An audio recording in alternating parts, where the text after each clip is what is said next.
Clay from Brooklyn, football with the fellas, all about Big Blue. Here on the eve of free agency.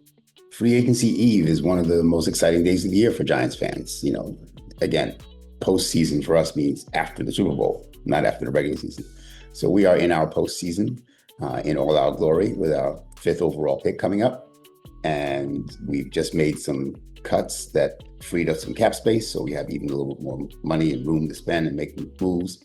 And I just wanted to kind of take a quick minute to look at some of the people that I've been talking about for the last, 2 months maybe.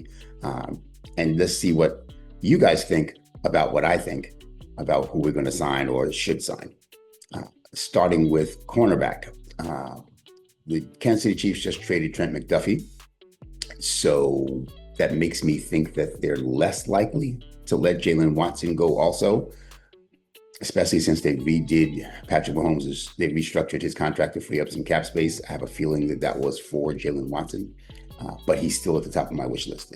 If we could get Jalen Watson from Kansas City, that would make me very happy. So I guess that's the wish list one is targeting Jalen Watson, the Kansas City Chiefs cornerback.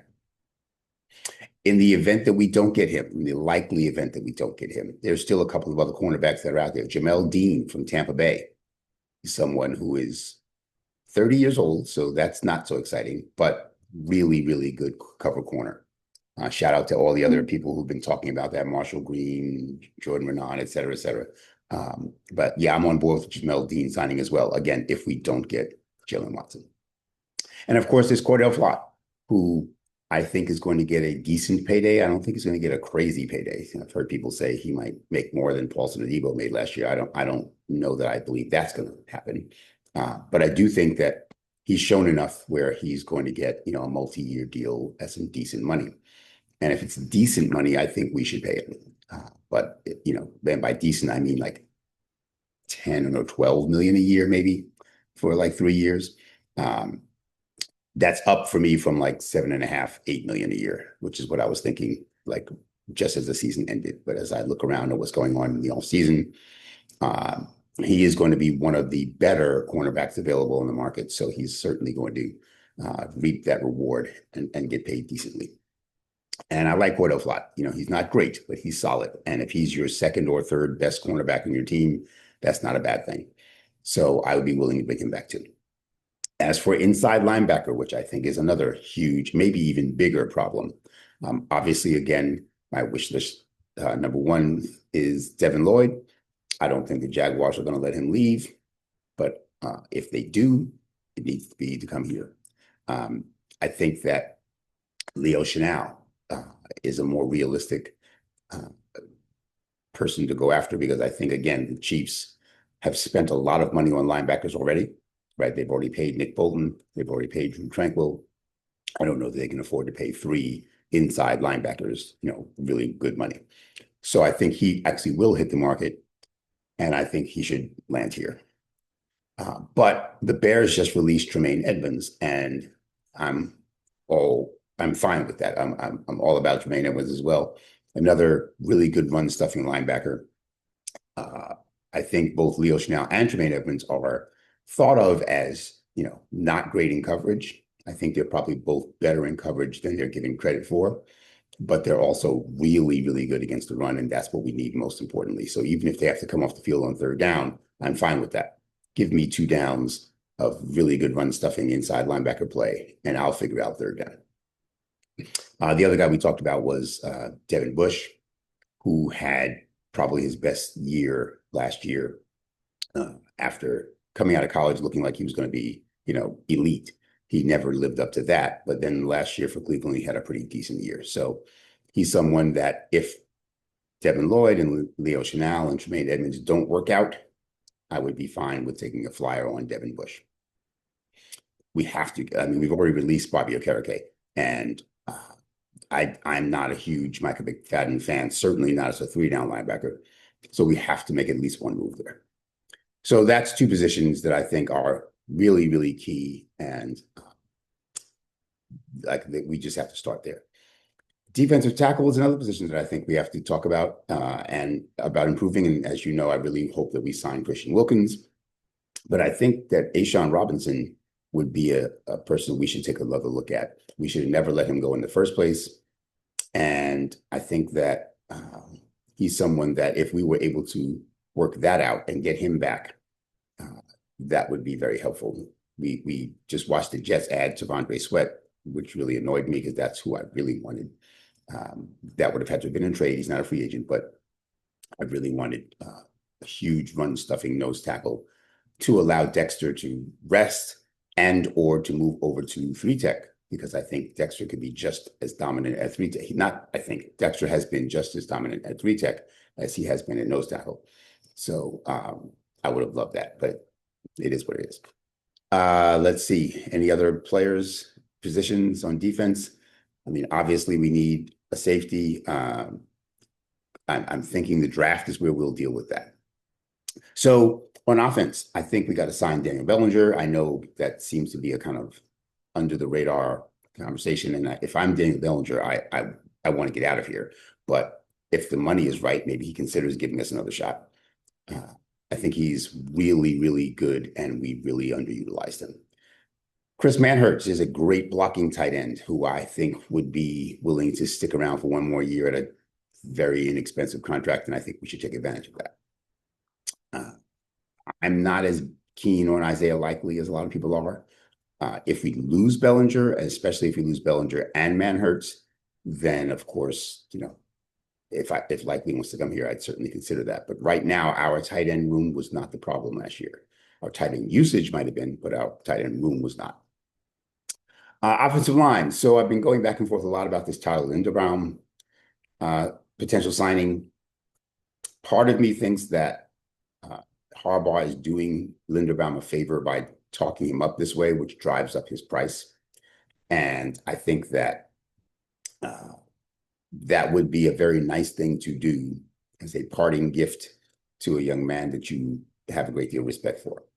But frankly, I just don't want to see $22 million a year go to a center, especially a center who is frankly not that great a pass blocker. He's a really good run blocker and a decent pass blocker, but he's not an amazing pass blocker. Like, this is not Creed Humphrey. So I just don't understand why we want to spend $22 million a year on a center. I also think that John Michael Schmitz has improved. He's not great, but he has improved. What I will say, though, is there's been a rash of retirements in the last few weeks of NFL centers, which is kind of weird. Drew Dahlman, who I wanted to sign last year as a free agent, but signed with Chicago, just retired at 27 years old. And coming off of a Pro Bowl year, he was a really good center and made the Pro Bowl, and then he retired. Bradley Bozeman of the Chargers just retired. Ryan Kelly, who moved from the Colts to the Vikings last year, just retired. Frank Ragnow retired last year. I mean, there's just been a rash of retirements of NFL centers, and I'm not sure what that's about, but I do think that what it means is that Tyler Linderbaum is going to get paid, and Tyler Biadasz, I'm not sure exactly how you say his name, just signed a new free agent deal, left the Commanders to go sign a free agent deal. So, there seems to be a rash of jobs opening because of these retirements. And I think Linderbaum is certainly the most at the top of the list of the free agents that are available. He's most desirable free agent center. So he's going to get paid. And I don't want us to be the one who pay him $22, $23 million a year. John Michael Schmitz is, you've heard me say I don't love him for 2 years.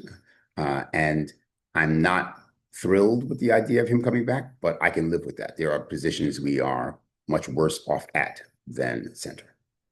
So yeah, I'm not loving the Tyler Linderbaum signing. I do think the Wyatt Teller signing is being talked about a lot and is interesting.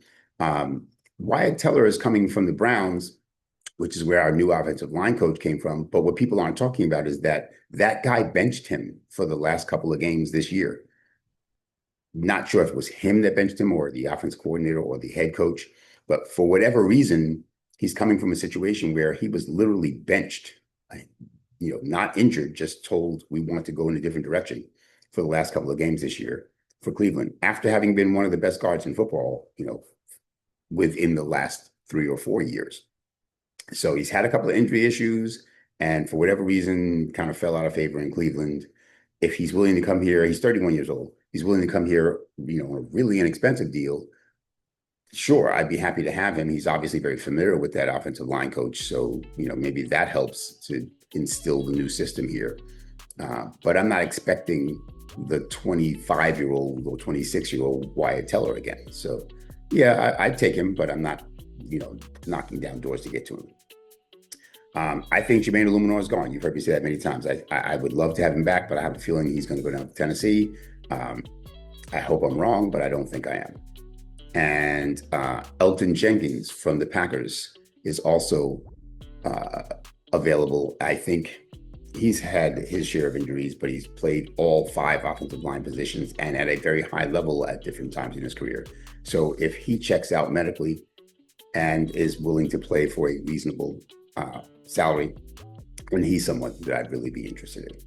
So that's my kind of short list of core players that I really want to see us go after. And I'm really curious to see who we wind up signing. And the next 24 to 72 hours is going to tell a lot about what the 2026 Giants are going to look like. So that's what I think, but I want to know what you think about what I think. So like, share, subscribe, drop a comment. Clay from Brooklyn, Football with the Fellas. As always, it's all about Big Blue. And I'm out.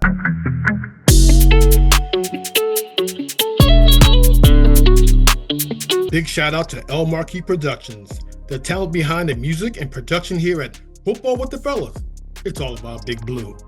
Their beats bring energy and excitement to every episode. El Marquis' skills in mixing, mastering, and creating top quality sound make the podcast come alive each week. For your own projects, check out elmarquisproductions.com and take your sound to the next level.